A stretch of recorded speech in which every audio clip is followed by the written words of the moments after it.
Assalamualaikum warahmatullahi wabarakatuh. Saya Ains Febra Fayunda. Di sini saya akan menjelaskan tentang perang melawan kolonialisme dan imperialisme. Pangeran Mangkubumi dan Mas Said. Perlawanan Pangeran Mangkubumi dan Mas Said. Alasan FOC melakukan intervensi dalam urusan internal Kerajaan Mataram. Riwayat Raden Mas Said.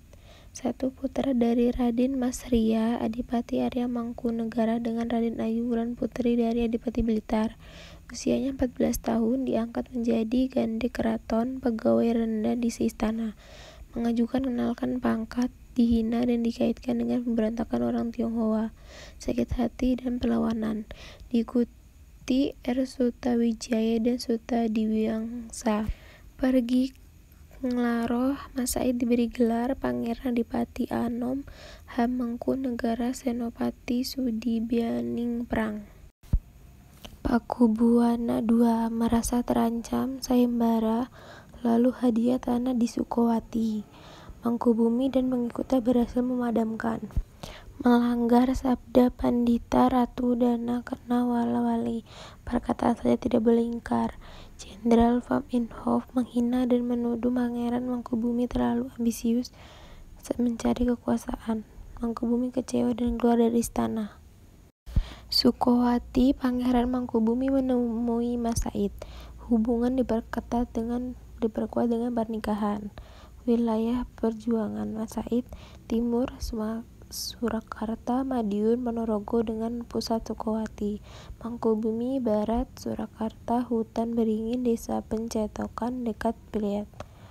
Belanda berhasil membuat kesepakatan dengan Pakubuwana II dan kesepakatan ini membuat kedaulatan Kesultanan Mataram menurun. Apakah isi kesepakatan itu?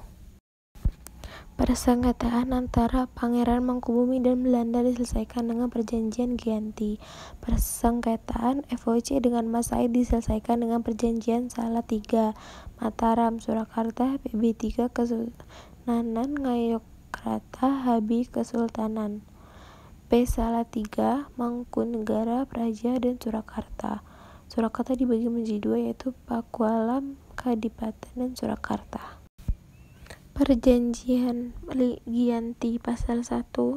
Pangeran Mangkubumi diangkat sebagai Sultan Hamengkubuwono Senopati Ingati Abdurrahman Saidin Patogomo Khalifatullah di atas separuh dari kerajaan Mataram yang diberikan kepada dia dengan hak turun-temurun pada warisannya, dalam hal ini Pangeran Adipati Anom Bendoho Raden Mas Sundoro. Pasal 2. Akan senantiasa diusahakan adanya kerjasama antara rakyat yang berada di bawah kekuasaan kompeni dengan rakyat kesultanan. Pasal 3. Sebelum pepatah dalam Rijksbestuurder dan para bupati mulai melaksanakan tugasnya masing-masing, mereka harus melakukan sumpah setia dan kompeni di tangan gubernur. Intinya, seorang patah dari dua kerajaan harus dikonsultasikan dengan Belanda sebelum kemudian Belanda menyetujuinya. Pasal 4. Sri Sultan tidak akan mengangkat atau memberhentikan bupati dan bupati sebelum mendapatkan persetujuan dari kompeni. Pokok-pokok pemikiran itu, Sultan tidak memiliki kuasa penuh terhadap berhenti atau berlanjutnya seorang patih, karena segala keputusan ada di tangan Dewan Hindia Belanda. Pasal 5. Sri Sultan akan mengampuni bupati yang selama ada peperangan memihak kompeni. Pasal 6. Sri Sultan tidak akan menentukan haknya atas Pulau Madura dan daerah-daerah pesisir yang telah diserahkan oleh Sri Sunan Pakubuwono II kepada kompeni dalam kontraknya pada tanggal 18 Mei 1746. Sebaliknya, kompeni akan memberi ganti rugi kepada Sri Sultan 10.000 rial tiap tahunnya. Pasal 7. Sri Sultan akan memberi bantuan pada Sri Sunan Pakubuwono III sewaktu-waktu diperlukan. Pasal 8. Sri Sultan berjanji akan menjual kepada kompeni bahan-bahan makanan dengan harga tertentu. 9. Sultan berjanji akan menaati segala macam perjanjian yang pernah diadakan antara Raja-Raja Mataram terdahulu dengan kompeni, khususnya perjanjian tersebut. Penutupnya, perjanjian ini dari pihak FOC ditandatangani oleh N. Harting, W. van Outhenberg, J.J. Sachsenmoord, dan C. Dankel dan W. Fochcam. Perjanjian Salatiga dibuat pada 17 Maret 1757 antara Hamengkubuwono I dan Pakubuwono III untuk melepaskan beberapa wilayah untuk Pangeran Sambanyala.